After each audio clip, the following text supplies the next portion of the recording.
Let's look at this table a little bit closely. So we've got road condition,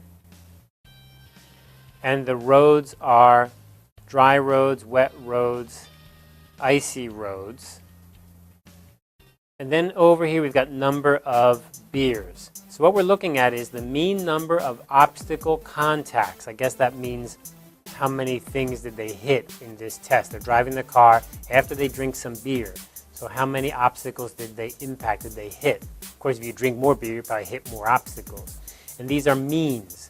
So that helps us understand that inside this table are these means. Okay, down here is road condition, and then here's number of beers. It's getting a little bit hard to understand. I think this is number of beers. 0 beers, 1 beer, 2 beers, 4 beers, 8 beers. But the problem here is that if this was the heading of a column, it should be telling us what's going down here. But actually that's not true, because these numbers are not beers. These numbers are obstacles hit, a mean number of obstacles contacted. This is getting very confusing. So I think this user tried to put a heading on here to cover all of these numbers, but that didn't make much sense. Let's look at a different example down here. So the better way to write this would be, and you can see already it's shorter, the condition is here, very clear. So this is the heading for this column, and then this is the heading for this column, and then this is the heading for this column. So this is telling us 1 beer drunk resulted in a mean of 4 impacts on dry roads, 9 obstacle impacts on wet roads, and 17 on icy roads. And then down here we have a nice note, maximum score 60 and the subsample of 20 per cell. So in each cell we have 20 people, 20 participants. So I think the key here is keeping that column heading very clear.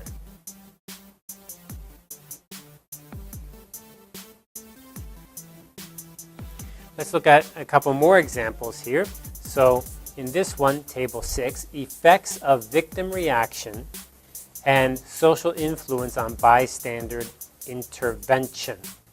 So we have the victim screaming.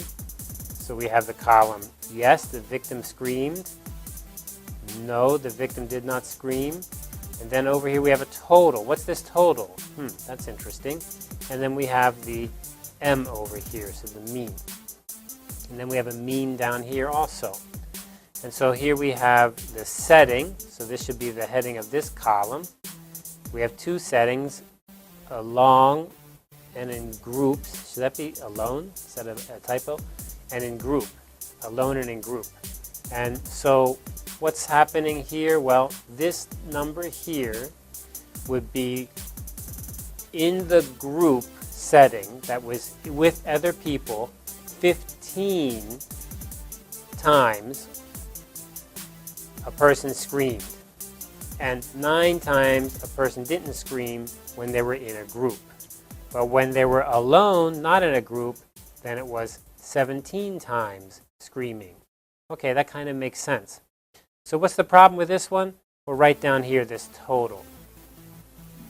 This is using up a whole section of our table, but what's it doing that for? What's the point of doing that? We need to save space in our table. If the user, if the reader can calculate the numbers themselves, then don't add it in. So in this case, we want to not have something like total because it's easy to calculate the total myself. I can see it.